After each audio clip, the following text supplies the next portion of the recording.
Hoy quisiera comenzar con 6 descripciones. Os voy a hacer una descripción de 6 grupos de personas. Esto va a ser interactivo. Así que tienes que intentar adivinar qué tipo de grupo estoy describiendo. Número 1. Que es un grupo de personas que se reúne cada semana en torno a una misma pasión. Se animan, se enseñan, celebran logros y reciben a otros con intereses similares. Estoy hablando de un club, de lo que quieras, de cocina, de coches teledirigidos, de lo que quieras. Número 2, un lugar donde la gente de la misma edad canta, escucha predicaciones, ora, aprenden de la palabra y una gran diversión una vez al año. ¿De qué hablo? Un campamento cristiano. Número 3, este grupo está formado por misioneros en muchas ocasiones. Organizan actividades cristianas, retiros, discipulados, hacen evangelismo, tienen líderes. ¿De qué estoy hablando? Tenéis miedo a contestar, ¿eh? Muy bien, sois prudentes. Un ministerio paraeclesial. Número 4.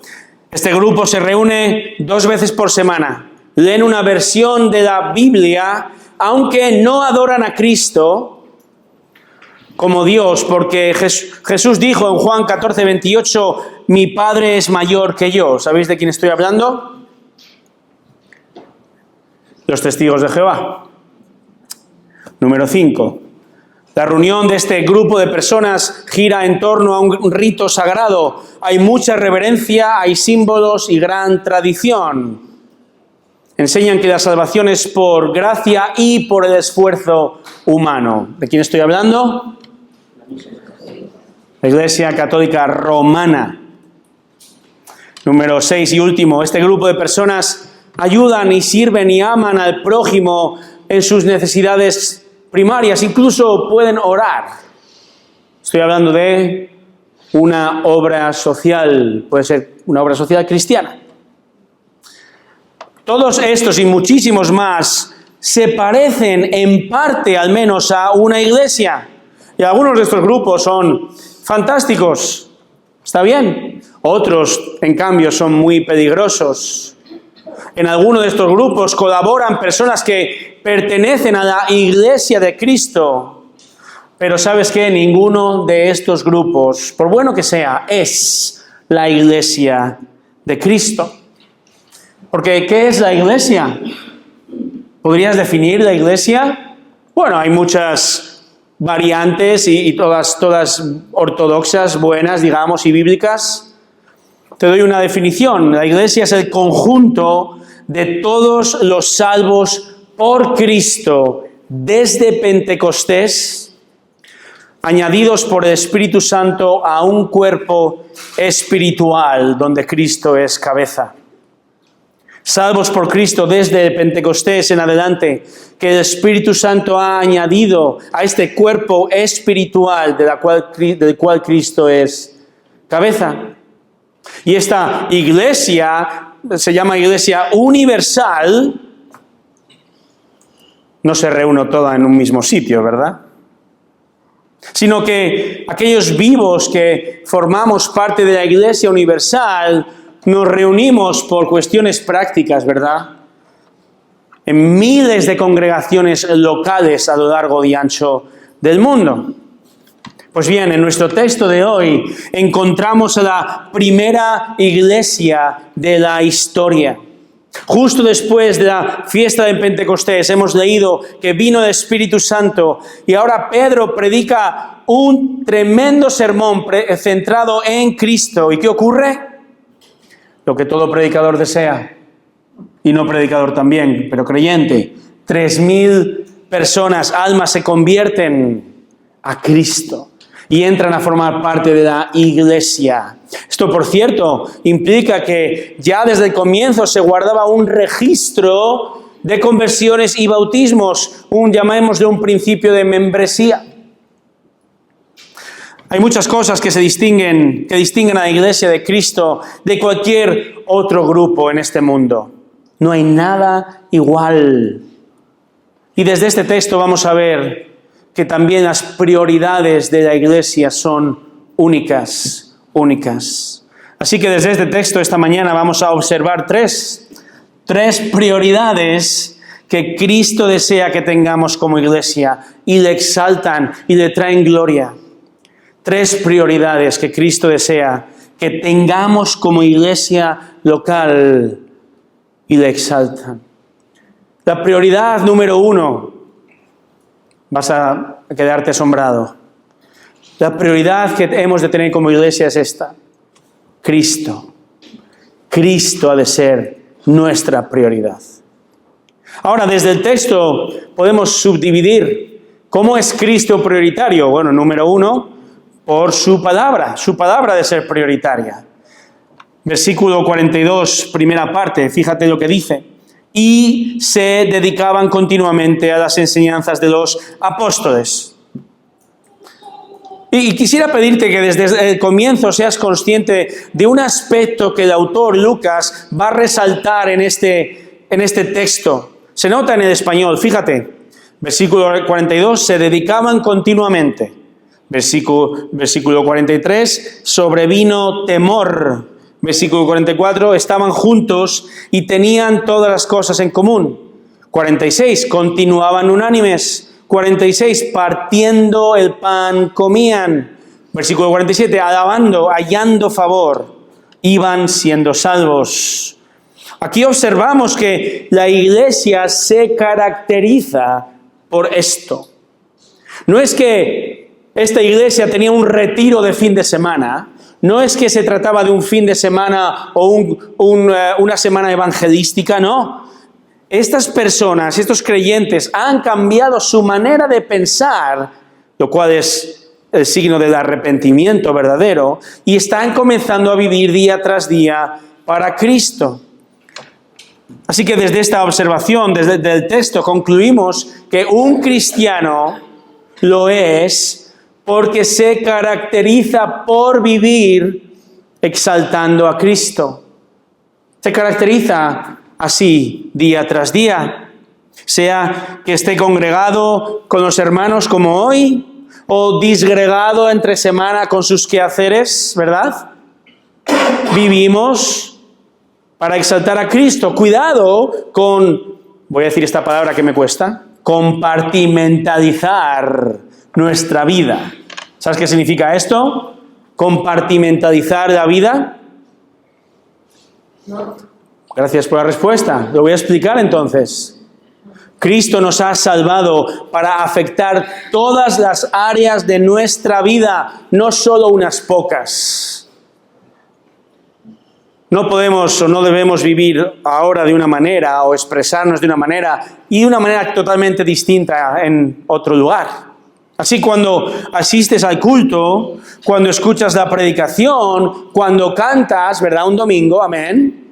O cuando trabajas o cuando estudias, cuando escuchas a tu profesor, aunque sea un poco petardo, cuando estás en casa con tus padres, con tus hijos, con tu esposo o esposa, cuando estás escuchando música con tus cascos o lo que miras en tu móvil o lo que hablas o cantas con tu boca en cualquier momento de la semana, aquello que piensas con tu mente, tus victorias, tus buenas obras, el arrepentimiento de tu pecado, cuando comes, cuando duermes, cuando haces deporte, toda tu vida debería ser una continua exaltación a Cristo.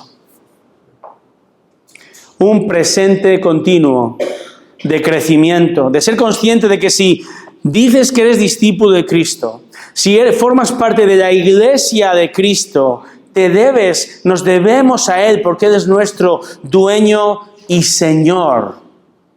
Somos esclavos de Cristo. ¿Y sabes cómo saber lo que el Señor quiere de ti? ¿Cómo lo sabes? ¿Cómo sabes su voluntad? La respuesta, con su palabra. Y en este contexto, Lucas dice que los primeros creyentes que se dedicaban continuamente a las enseñanzas de los apóstoles. ¿Quiénes eran estos? Bueno, el contexto anterior. Los que habían recibido la palabra de Pedro fueron bautizados. Los 3.000 que mostraron su verdadera conversión ahora continúan mostrando el fruto de esta verdadera conversión, ¿verdad? Y se dedican a aprender. La pregunta es, ¿con qué escrituras contaban en este tiempo? ¿Qué estudiaban? Bueno, el Antiguo Testamento, indudablemente. Sus líderes, los apóstoles, estarían enseñando el Antiguo Testamento y creo que especialmente como el Antiguo Testamento apunta a la realidad de Cristo, el Mesías.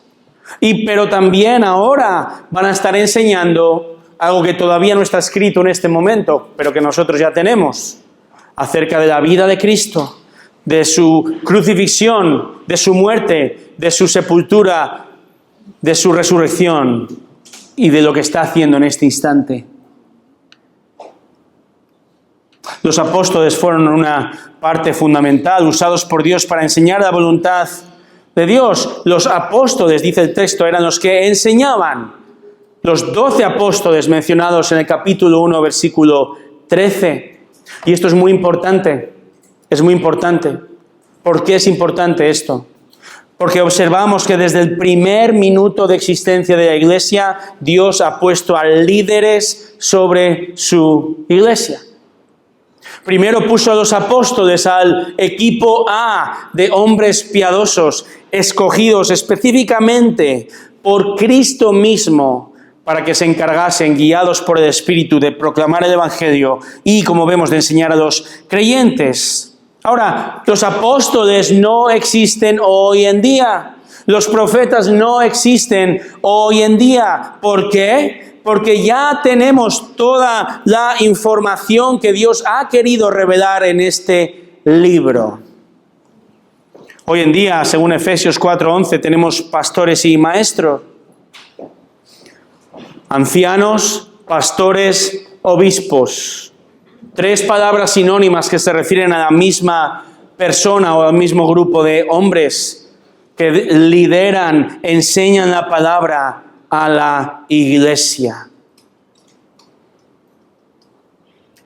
Así que, hermano, hermana, somos llamados a conocer ahora, a aprender, a meditar, a someternos, a aplicar, a vivir la palabra de Cristo, a dedicarnos continuamente. ¿Cómo lo hacemos como iglesia? ¿Cómo? Bueno, ahora mismo, ¿verdad? Estamos estudiando la palabra, el culto del domingo. Nos reunimos cada 2 martes y estudiamos la palabra. En la reunión de mujeres, Colosenses. Con los hombres, si hacemos un desayuno, ¿verdad? Vamos a comer, pero también a estudiar la palabra. Jóvenes, repasáis la predicación del texto bíblico de la escuela dominical ahora mismo, la palabra de Dios, fundamentos de la fe, etcétera, etcétera. Todo lo que hacemos como iglesia gira en torno a la palabra de Dios. No estamos aquí para ser entretenidos. Podemos ir a un club para eso. La prioridad es la palabra de Dios. Y llamémosla, la primera iglesia bíblica de Jerusalén contaba con los apóstoles llamados por Cristo y ellos enseñan la doctrina correcta de parte del Señor. El Señor les había dicho, Juan 16:14, el Espíritu Santo tomará de lo mío, tomará mi enseñanza y os la hará saber a vosotros para compartir esa enseñanza. El Espíritu operó en las mentes de los apóstoles para que pudieran percibir, entender y enseñar acerca del Salvador. Y es muy importante que entendamos que la fuente de información es fundamental. La fuente es fundamental. Porque te pregunto, ¿puedo venir yo aquí como pastor? Aunque tenga ese título, ¿puedo venir o puede cualquier pastor ponerse en el púlpito o enseñar un estudio bíblico y enseñar algo que no sea la palabra de Dios con precisión? Aquel que se coloca en el púlpito y la fuente de información no es la palabra de Dios, no es un pastor cristiano. ¿Es un influencer? Puede ser un gran comunicador, puede aparecer en las charlas TED, ¿verdad? Famosas, TED Talks, ¿está bien? Puedes buscarlo si quieres en internet. No, mejor no. Pero no un pastor que enseña la doctrina de Dios. Y tristemente abundan muchas iglesias cuyos líderes tienen charlitas, conversaciones donde cuentan muchas historias con pizcas de humor aquí y allá para entretener, con 1 o 2 versículos para cristianizar la charla. Fuera de contexto a menudo. Eso es lo común, tristemente. Pero una iglesia, sí, una iglesia imperfecta, pero una iglesia que quiere exaltar a Cristo, tiene como columna y fundamento la palabra de Dios. Por eso, si tú vas a nuestra página web, y deberías ir a nuestra página web y buscas ibsantiago.com, filosofía de ministerio, leerás esto, y cito: prioridad de la proclamación y enseñanza. Nuestras reuniones se caracterizarán por la exposición bíblica. La comunión, las oraciones o las canciones de alabanza son muy importantes, pero el centro lo ocupará la exposición de las Escrituras, tanto en forma como en tiempo, según 2 Timoteo 4:2. Predicación expositiva, y cito: la enseñanza bíblica en los distintos contextos, cultos, estudios bíblicos, discipulados, jóvenes, niños, etc., siempre se caracterizará por ser expositiva, es decir, después de haber estudiado el texto en profundidad, siguiendo los principios hermenéuticos, históricos y gramaticales, se explicará y aplicará versículo a versículo en su contexto bíblico, como dice 2 Timoteo 2:15. La prioridad de la iglesia es, hermanos, dedicarse continuamente a pensar, actuar, hablar, trabajar, vivir para la gloria de Cristo, cabeza y Señor de la iglesia. Y esto pasa sí o sí por este libro. No hay otra manera. Una iglesia imperfecta que busca exaltar a Cristo será cada vez menos imperfecta, porque el Espíritu Santo la va a ir conformando más a la imagen de Cristo cuando estudiamos la palabra de Dios, no de otra manera. Así que permíteme preguntarte, ¿estás expuesto a la palabra de Dios? Sé que ahora sí, espero, al menos estás aquí presente y no hayas desconectado off en tu mente, pero ¿te expones a la palabra de Dios cuando no estás congregado? ¿Dónde estás leyendo estos días en la Biblia? ¿Tienes algún plan de lectura quizá? ¿Cuánto lees? ¿De cuánto te acuerdas después de 1 hora? Algunos se están riendo. Yo también. Tomamos notas, escribimos preguntas de lo que no entendemos. Acudimos a un creyente maduro para hacer preguntas. Pensamos, oramos en cómo aplicar lo que leemos, etcétera, etcétera. Sí, cada maestrillo tiene su librillo, ¿verdad? Pero si no haces esto, te exhorto, la palabra lo hace, que te plantees a estar expuesto a el libro de Dios. Pablo dijo a Timoteo en 2 de Timoteo 4:2, predica la palabra, insiste o persiste, estoy yendo de Nueva Versión Internacional, persiste en hacerlo, sea o no sea oportuno, corrige, reprende y anima con mucha paciencia sin dejar de enseñar, porque llegará el tiempo en que no van a tolerar la sana doctrina, sino que llevados por sus propios deseos, la gente se rodeará de falsos maestros que les digan las fantasías que quieren oír, dejarán de escuchar la verdad y se volverán a los mitos. Esto ocurre cuando no estamos expuestos a la palabra constantemente. Y una iglesia sana debe exponer continuamente a sus miembros a la sana enseñanza, a la sana doctrina, porque Dios ha elegido revelarse con un libro. Una iglesia que no crece continuamente en la comprensión y aplicación de las enseñanzas de la palabra de Dios no crecerá en exaltar a Cristo. Así que nunca pierdas el sentido del privilegio que es juntos reunirnos para estudiar las Escrituras que nos llevan, nos acercan y nos hacen mirar a Cristo. Él es el énfasis de este libro. Él debe ser el énfasis absoluto en tu lectura y en la enseñanza de la palabra. Y si Él es el énfasis de todo, debe serlo en la adoración congregacional, que es el segundo subpunto, digamos. Cristo debe ser el énfasis en la adoración corporal, corporativa. Fíjate en versículos 42b. Dice que se dedicaban continuamente a las enseñanzas de los apóstoles, a la comunión, al partimiento del pan, a la oración. Y es importante que entendamos que estos tres aspectos ahora fluyen desde la enseñanza de la Escritura. Adoramos cuando escuchamos la enseñanza. Adoramos cuando aplicamos las Escrituras. Y adoramos al Señor cuando nos congregamos para tener comunión, partir el pan y orar. Somos llamados a hacerlo, no porque es la preferencia de ningún pastor, sino porque la Biblia lo dice. Esos tres aspectos son parte de la adoración al Señor cuando estamos congregados. Ahora, ¿qué significa tener comunión? ¿Qué significa tener comunión? Bueno, la comunión cristiana es la expresión de una relación profunda que ha de surgir de ser hijos de Dios y hermanos unos con otros. Lo expresamos. Si somos hijos de Dios, somos hermanos en Cristo y hemos de expresar esta unión, esta misma meta y participación juntos en lo mismo. Primera de Juan 1:3 dice que el cristiano tiene comunión con Dios primero y también comunión con los hermanos. Es muy importante este orden. No es al revés.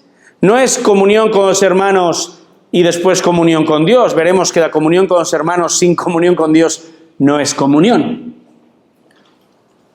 Esto me lleva a decirte que quizá tú estás aquí y vienes porque te encuentras cómodo, pero no eres creyente. Lo primero que Dios demanda de ti es el arrepentimiento de tu pecado. Si quieres tener comunión con Dios, si quieres, en otras palabras, tener una relación con Él, si quieres tener las metas que Dios tiene, si quieres ser perdonado de tus pecados, si quieres recibir la vida eterna, debes creer en Cristo primero. Y este es tu llamado. Tu llamado, si no eres creyente, no es venir a pasar un buen tiempo entre nosotros. Ven, por favor. Pero tu primer llamado es arrepentirte de tu pecado y tener comunión con Dios. Y entonces sí, comunión unos con otros. La comunión es algo único en la iglesia. ¿Sabes? Puedes tener una relación muy estrecha y profunda con no creyentes, con familia no creyente. Muy bien. Puedes tener una gran relación con vecinos o con un club, pero eso no es comunión bíblica.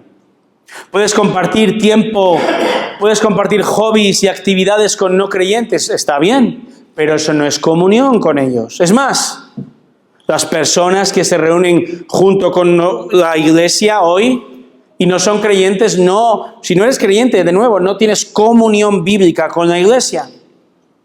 Y podemos hablar de la predicación, puedes comentar acerca de la música o del frío o del calor que hace, está bien. Se puede hablar unos y otros de deportes, comida, música, compartir tiempo, pero no tendrás comunión porque la comunión surge de una relación con Dios y fluye con la familia espiritual. Es como una familia carnal, ¿verdad? Puedes tener un fantástico amigo de fuera, pero no va a ser familia. Esto ocurre espiritualmente también. La comunión es algo más que un sentimiento bonito. Fíjate lo que dice la Biblia, otros textos acerca de la comunión. Romanos 15:26 enumera las iglesias que han hecho una contribución, una colecta a los pobres en Jerusalén. Y la colecta es la palabra para comunión. En 1 Corintios 10:16 dice que compartir el pan y el vino es comunión. Filipenses 1:5 dice que debemos tener una comunión activa con el Evangelio. Filipenses 3:10 dice que tengamos comunión con los sufrimientos de Cristo. Recuerda esto. De repente, de 120 creyentes, con probablemente una relación estrecha entre ellos, de la noche a la mañana aparece una mega iglesia en Jerusalén con 3.120 creyentes, desconocidos. Habían venido a celebrar la fiesta de Pentecostés miles de kilómetros fuera de Israel, muchos de ellos, y ahora tienen comunión. Y ahora son iglesia, y ahora son familia espiritual, y ahora desean pasar tiempo juntos porque tienen un nuevo y glorioso Señor, una unión inquebrantable. Porque Cristo es la esencia, el vínculo común de sus vidas. Quizá hablarán de deportes, hablarían de trabajo, de gozos, de sufrimientos, de música, también jugarían a juegos, hablarían de lo que estaban aprendiendo bajo la autoridad de Pedro, ¿verdad? O Juan, se ayudarían unos a otros, pero todo esto que es comunión, bajo la lente de Cristo y para su gloria. Creo que es muy fácil para nosotros hoy, en Occidente, perder o no tener este sentido de pertenencia a una comunidad cristiana, este sentido de necesito a mi iglesia. Es fácil no tener ese sentimiento, porque somos tremendamente autosuficientes e independientes.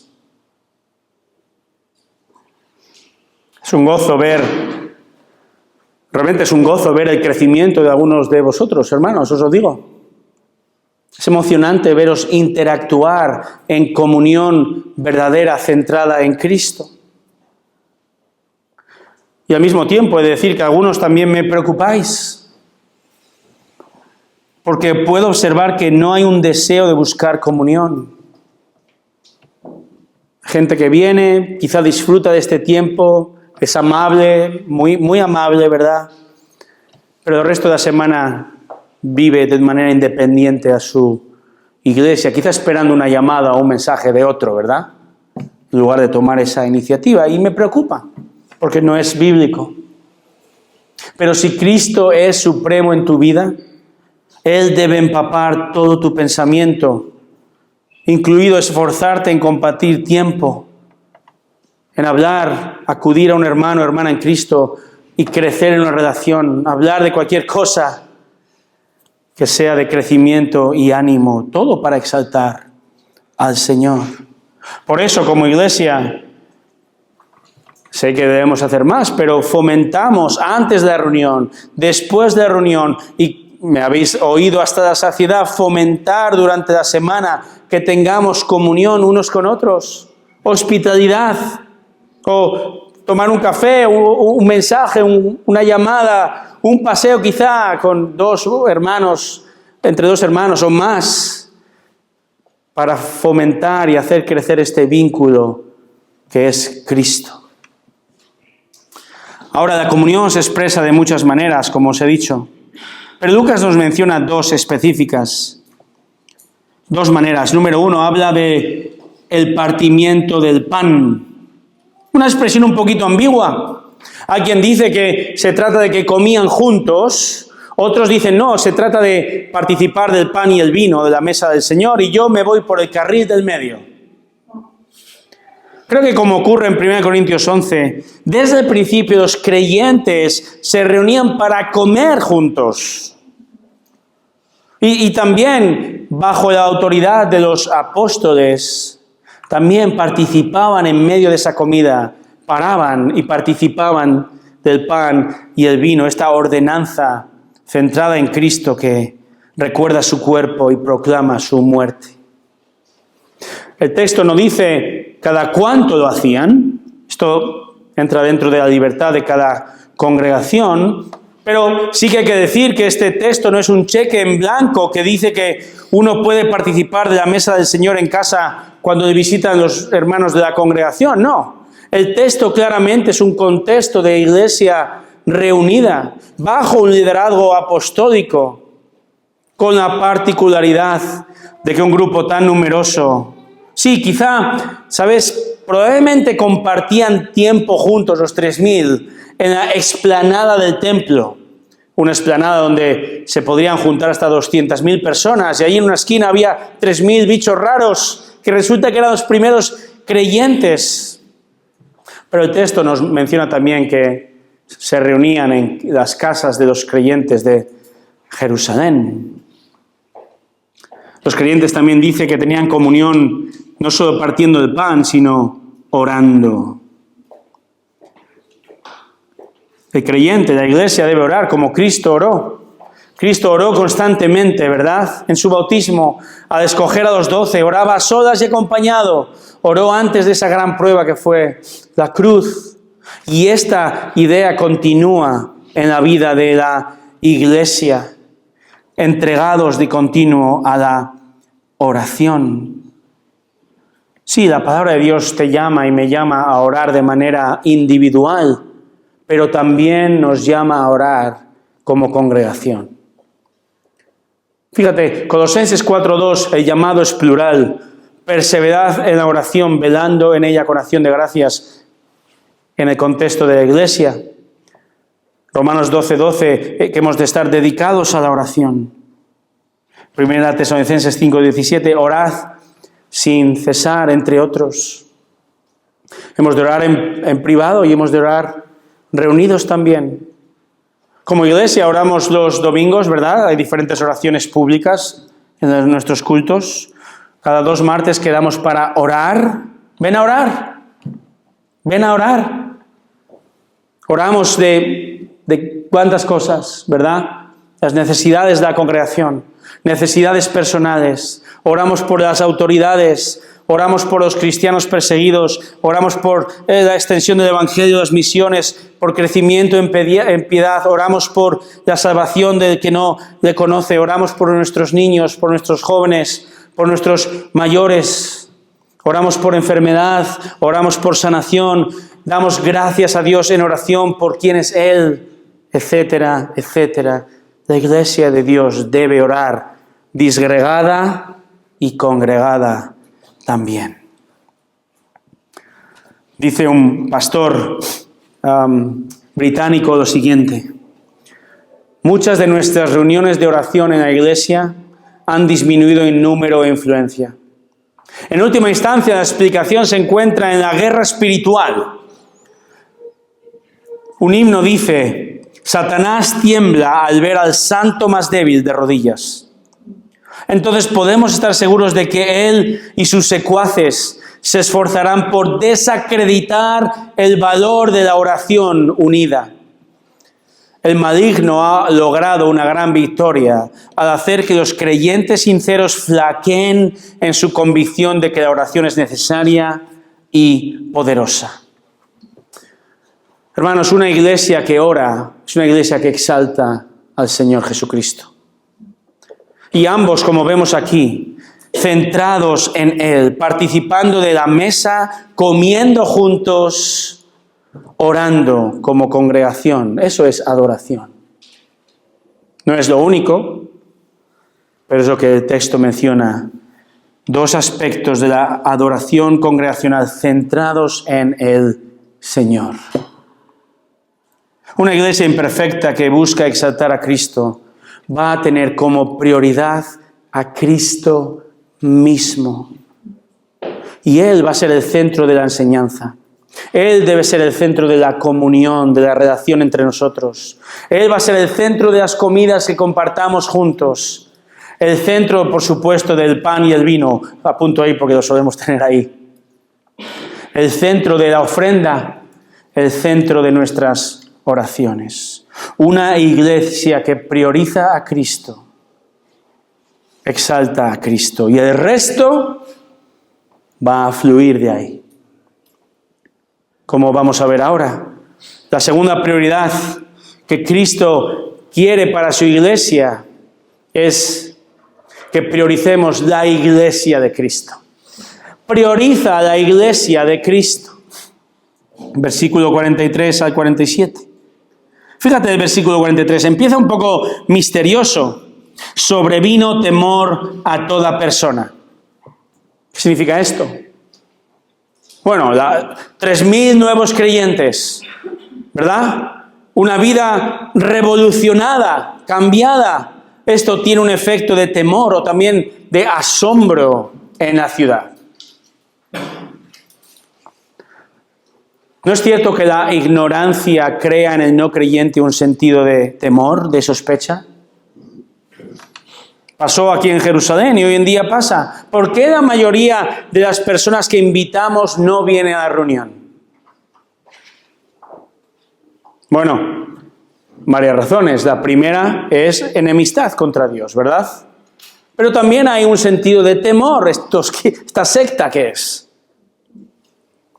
Pero esto, hermanos, no debería frenarnos a perseverar en invitar a no creyentes a nuestras reuniones. Esto no frenó a los primeros creyentes. Ellos no tenían ningún problema en vivir y proclamar su vida cristiana en un contexto totalmente en contra. El temor de la gente vino también porque, fíjate, la segunda parte del 43, muchos prodigios y señales eran hechas por los apóstoles. El Señor dio una capacidad extraordinaria a los apóstoles para realizar milagros. ¿Por qué? Bueno, los milagros, como ocurrió con el Señor, corroboraron, confirmaron que Dios está detrás de este nuevo movimiento. Estos milagros validaban que Jesús, aquel de quien esta iglesia hablaba, Él es el Mesías prometido. Él da poder. Y este mensaje que es de Él da salvación porque viene de Dios. Muy lejos todo esto de los milagreros de hoy. Milagreros de pacotilla. Apóstoles falsos de hoy en día que ponen el énfasis en sí mismo, con codicia, con amor al dinero, con mentiras, centrándose en su persona y en su influencia. Mientras que los apóstoles verdaderos aquí y únicos del primer siglo fueron instrumentos de Cristo para presentar las buenas noticias de salvación y añadir así más a su iglesia. Dicho esto, ¿sabes qué? Que la gente tenga temor o asombro no es malo del todo. No es malo del todo. Porque, hermanos, no hemos sido salvados de una manera, como decíamos antes, vana de vivir. Eso sí que es un milagro. No somos llamados a ser santos. No hemos de diferenciarnos del resto del mundo, ¿verdad? Entonces, si viene una visita y no nota nada diferente en nuestra manera de hablar, de actuar, de tratarnos unos a otros, no nota nada en nuestro mensaje, algo no funciona bien. Es más, si un no creyente viene y se siente cómodo, algo no va bien aquí. No me malinterpretéis, todos bienvenidos, ¿verdad? Pero el culto es para la iglesia. La iglesia se reúne para hacer las cosas que la iglesia debe de hacer. Para decir, oír y afirmar a veces palabras duras, ¿verdad? Palabras que confrontan. Y es que la palabra de Dios confronta. La palabra debe confrontar nuestro pecado, nuestra imperfección. La incomodidad bíblica tiene un nombre: confrontación santificadora. Porque la palabra penetra hasta el alma y saca a la luz el agua sucia y putrefacta que se estanca en el fondo del corazón. Así que un poquito de incomodidad es como ese pinchazo de una vacuna que nos va a proteger de la enfermedad. Esta iglesia en Hechos tenía un claro énfasis en el unos a los otros. No solo estudiaban juntos, no solo participaban en la mesa del Señor, comían, cenaban y oraban juntos, sino fíjate, versículos 44 y 45. Todos los que habían creído estaban juntos y tenían todas las cosas en común. Vendían todas sus propiedades y sus bienes y los compartían con todos según la necesidad de cada uno. ¡Ah, qué bien! Hoy tengo coche nuevo. Ahora, ¿qué no significan estos versículos? ¿Qué no significan? No significa que todos estaban juntos en un mismo lugar todo el tiempo, ¿no? El énfasis aquí es la unidad espiritual, unánimes espiritualmente. Tampoco significa que nos encontramos ante la primera comuna hippie de la historia, ¿verdad? Con todas las cosas en común, peace and love. Esto no es una comuna. La familia y no la comuna es la unidad básica del diseño de Dios para la sociedad, dice un autor. Este texto tampoco habla del primer esfuerzo comunista de nuestra era. No, lo que el texto está diciendo, lo que expresa es que miles de judíos han venido de muchos lugares de todo el Mediterráneo a una fiesta y han encontrado a Cristo. Se han convertido a Él. Algunos, ¿verdad? Muchos probablemente se volvieron a sus casas, empezarían una iglesia allí, quizá como la iglesia en Roma, pero otros, ¿sabes qué? A mí no me ata nada en X donde yo viva. A mí no me ata nada en Santiago de Compostela, que no existe, pero bueno.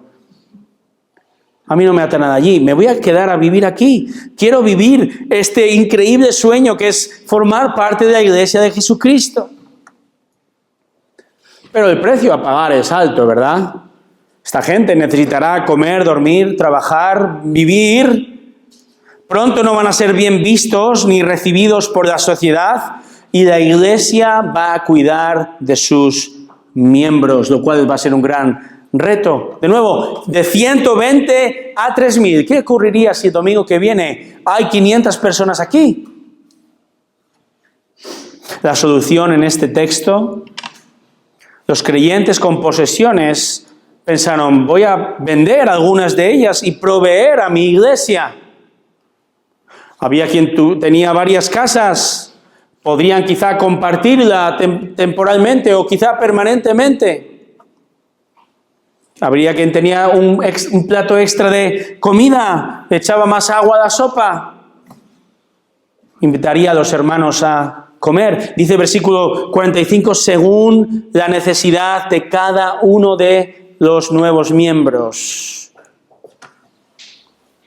En aquella época, y quizá alguno de ellos conocía, en aquella época existía un grupo de judíos llamados esenios. Siglo II, siglo I antes de Cristo. Ellos compartían, practicaban el compartir todos sus bienes. Si tú entrabas en la comunidad esenia, se confiscaban tus propiedades. Era una decisión personal. Pero aquí, fijaros, nada es confiscado.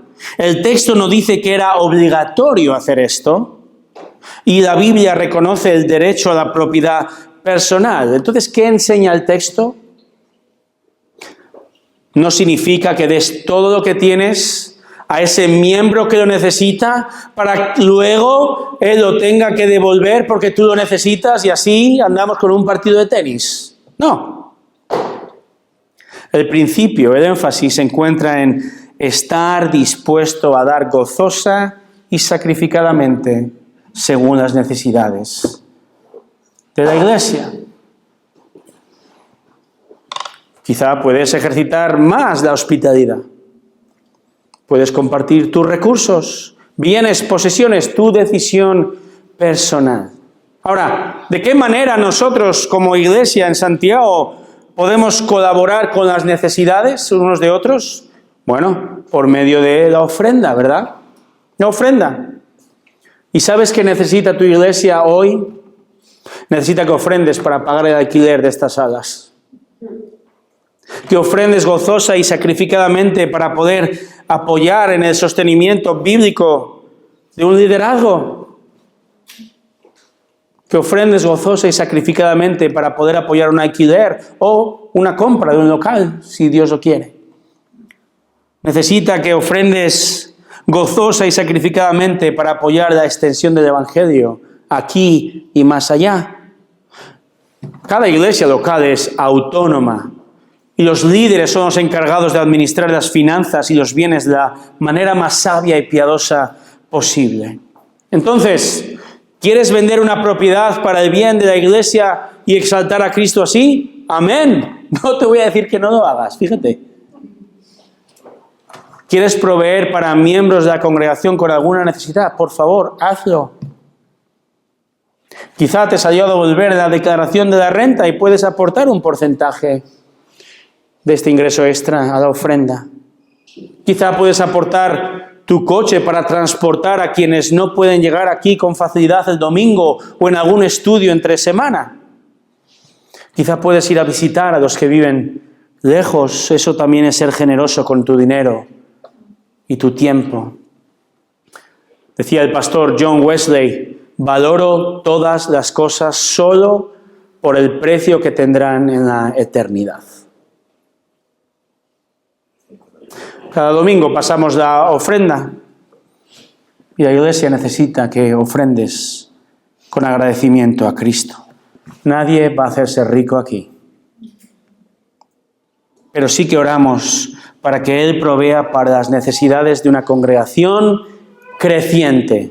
Quizá no pasemos a 3.000 el domingo que viene, pero creciente. Dice 1 Juan 3:17, el que tiene bienes de este mundo y ve a su hermano en necesidad y cierra su corazón contra él, ¿cómo puede morar el amor de Dios en él? El texto bíblico, hermanos, prioriza estar atentos a las necesidades de tu familia espiritual.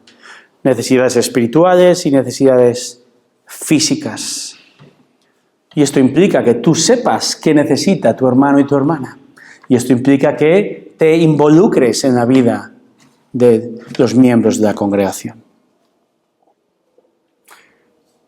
Versículo 46 y 47. Día tras día continuaban unánimes en el templo y partiendo el pan en los hogares comían juntos con alegría y sencillez de corazón, alabando a Dios y hallando favor con todo el pueblo. Un correcto énfasis en Cristo va a llevar necesariamente a un énfasis, una prioridad en el cuidado y la atención y en el amor creciente por la iglesia de Cristo el domingo de 11 a 1:30 o el lunes o cuando sea. Para un cristiano, escucha bien, para un cristiano el no participar en la vida de una iglesia local es inexcusable. No digas que amas a Cristo si no amas a su esposa. No digas yo soy cristiano y no te comprometes con una iglesia local sana. La propia palabra iglesia se utiliza unas 110 veces en el Nuevo Testamento y 93 de esas referencias son claras alusiones a una iglesia, a un grupo específico. Entonces, podemos concluir a partir de este gran número de menciones que la Biblia tiene mucho que decir sobre la importancia y el cuidado de la iglesia local. Hermano, hermana, Cristo desea que la prioridad de tu vida sea Él y esto pasa necesariamente por priorizar tu iglesia local día tras día, con alegría, unánimes, en constante alabanza al Señor, con sencillez, con sinceridad en tu corazón. Cristo es la prioridad. La iglesia de Cristo es la prioridad, como vemos. Número 3, tercer énfasis o prioridad, el perdido. El perdido sin Cristo. Versículo 47, ve y hallando favor con todo el pueblo, dice el texto, y el Señor añadía cada día al número de ellos los que iban siendo salvos. El texto no está diciendo explícitamente que había un énfasis evangelístico. Asume que lo hay. Primero Lucas nos dice que como resultado de la vida de los creyentes, el pueblo temía, se asombraba, respetaba, y añade que hallaron favor con todo el pueblo. Y yo les diría, no os acostumbréis a este favor del pueblo. Os queda un capítulo y 3/4 para que comiencen los arrestos. Ahora están disfrutando de una calma antes de la tormenta. Los problemas y las persecuciones comenzarán. Pero hermanos, esto ha sido parte del ADN de la Iglesia y no debe frenar, y no ha frenado el avance del Evangelio. Porque mientras la Iglesia es el único instrumento autorizado por Dios en la tierra para proclamar el Evangelio, haya buena relación con la sociedad o no, somos llamados a proclamarle, pero es Dios quien añade, como dice el texto, es Dios quien añade a su Iglesia. En la Iglesia Bíblica de Santiago creemos que Dios elige y predestina soberanamente para salvación sin mérito alguno por parte de ninguna persona. Y esa seguridad de que Dios ha escogido es la que nos ha de mover a evangelizar, a proclamar el Evangelio. Este es el énfasis en Hechos, ¿verdad? ¿Recordáis Jesús? Hechos 1:8, me seréis testigos en Jerusalén, en toda Judea y Samaria y hasta los confines de la tierra. Y así se divide el libro de los Hechos de los Apóstoles. La proclamación del Evangelio en Jerusalén, Judea y Samaria y los confines de la tierra, hasta Hechos 28. Hasta hoy, Hechos 29. Puedes buscarlo si quieres. No está. Estamos viviendo en Hechos 29, en Santiago de Compostela. Nosotros recibimos el testigo, el relevo de los que han corrido antes que nosotros en la historia y nos somos encargados ahora de proclamar el único mensaje que salva por el único Dios. De nuevo, si acudes a la página web de nuestra iglesia, ibsantiago.com, le das a Filosofía de Ministerio y pinchas en Propósito, vas a ver lo siguiente. Cito de nuevo. La iglesia existe para llevar a cabo una serie de programas. La iglesia no existe para llevar a cabo una serie de programas, cumplir las expectativas de las personas, exaltar al hombre, ni hacerle sentirse bien consigo mismo. La iglesia existe para alabar y glorificar a Dios, ser columna y sostén de la verdad divina, proveer un contexto de comunión amorosa para la edificación mutua, capacitar a los creyentes para el ejercicio de sus dones en la obra del ministerio y para ser luz en un mundo en tinieblas mediante la proclamación de la palabra, el Evangelio y Cristo. Por tanto, termino la cita, podemos resumir que la Iglesia Bíblica de Santiago de Compostela existe principalmente para ser columna y sostén de la verdad por 3 motivos. ¿Sabéis cuáles son? Empiezan por E. Exaltar a Dios, edificar a los creyentes y evangelizar a los perdidos. ¡Qué curioso! Es lo que pone aquí, con otras letras. Todos los ministerios tendrán el objetivo de cumplir de alguna manera al menos alguno de estos propósitos y para ello se basarán en los pilares bíblicos. Hermanos, Hechos 2, 42 al 47 describe la primera iglesia, un modelo de iglesia indudablemente, pero ¿sabes qué? Una iglesia imperfecta. Como veremos en los capítulos más adelante, en esta iglesia había hipócritas. Había gente que no entendía la doctrina correcta. Había gente con amor al dinero, gente desordenada. Dios va a castigar a algunos de sus miembros con la muerte.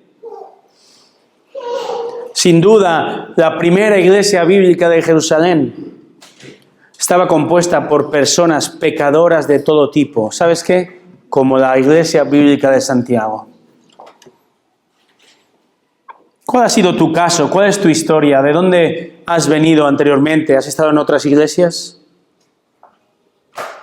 Probablemente has tenido una mala experiencia en una iglesia local anterior. Hay infinidad de razones y no todas legítimas, por cierto. De hecho, es posible que con un par de visitas a nosotros enseguida hayas encontrado fallas y cosas a mejorar en esta congregación. Hay muchísimas. Pero te voy a dar una advertencia. Si eres de esos que piensan siempre encontrar la iglesia perfecta, sabes lo que se dice, ¿no? Si encuentras la iglesia perfecta, no vayas, porque tú vas a estar allí. La iglesia perfecta no existe. Al menos no existe todavía. Porque la iglesia está compuesta por personas regeneradas, sí. Más y más como Cristo, sí, pero aún somos pecadores. Ahora, si la iglesia, por imperfecta que sea, tiene a Cristo como prioridad, y eso se refleja en la enseñanza de su palabra, en la obediencia a las Escrituras, ¿sabes qué? Yo voy a estar tranquilo. Una iglesia imperfecta que estudia la palabra con precisión, yo voy a descansar. Si algún día me dices, hermano, me mudo, me tengo que ir a otro lugar, primero te voy a atar con cuerdas, no te voy a dejar ir.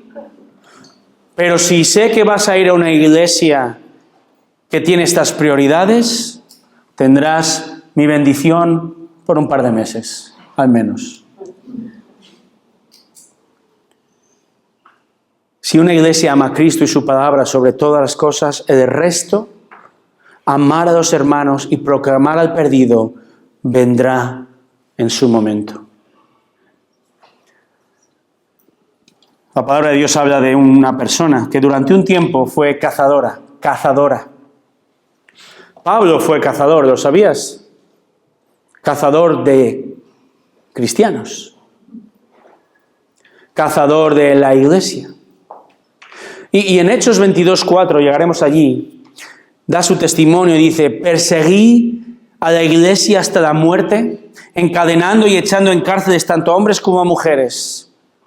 Pero un día, Pablo iba camino a capturar más cristianos y Cristo mismo, el glorioso Jesucristo, se le aparece y ¿sabes qué es lo que no le dijo?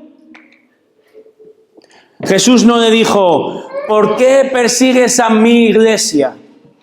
No, Jesús le dijo, ¿por qué me persigues? Hechos 22:7. Tal es la identificación de Cristo con su iglesia. Porque la iglesia, a diferencia de cualquier otro grupo o institución del mundo, la iglesia es el cuerpo de Cristo. Perseguir a la iglesia es perseguir a Cristo. Burlarse de la iglesia es burlarse de Cristo. Ignorar a la iglesia es ignorar a Cristo. Odiar a la iglesia es odiar a Cristo. Amar a la iglesia es amar a Cristo. Y amar a Cristo te va a llevar a amar a su iglesia. A dedicarte continuamente a esta imperfecta iglesia comprada por la sangre de su Salvador. Hermano, hermana, un día Cristo te rescató, ¿verdad? Él te salvó. Y parte del compromiso del Señor para tu vida y mi vida es transformarla. Esta transformación viene en el poder del Espíritu cuando eres dócil, cuando te dejas enseñar desde la palabra.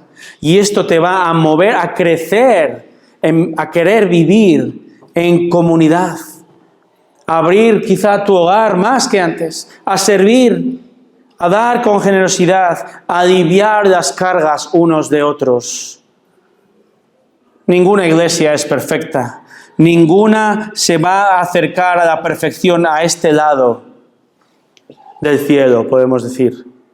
Pero hermanos, al dedicarnos continuamente al Señor a través de su palabra y a la adoración, al dedicarnos a la comunión unos con otros, a dedicarnos a la obra de Cristo en el mundo, Él nos va a usar y recibir toda la gloria. Así que el Señor te reta hoy.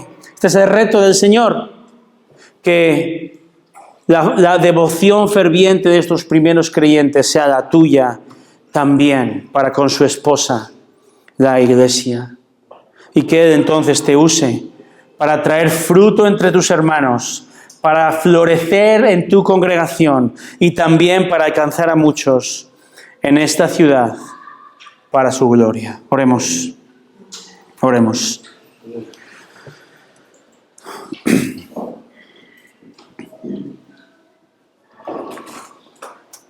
Señor, perdónanos por compartimentalizar nuestra vida. Nos hemos convencido de que podemos comportarnos de una manera un día y de diferente manera en otro día.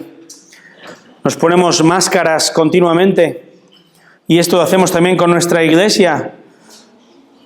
Podemos y muchas veces ocurre, somos tan amables y tan atentos durante un rato cuando nos vemos y luego vivimos como que la prioridad es otras cosas.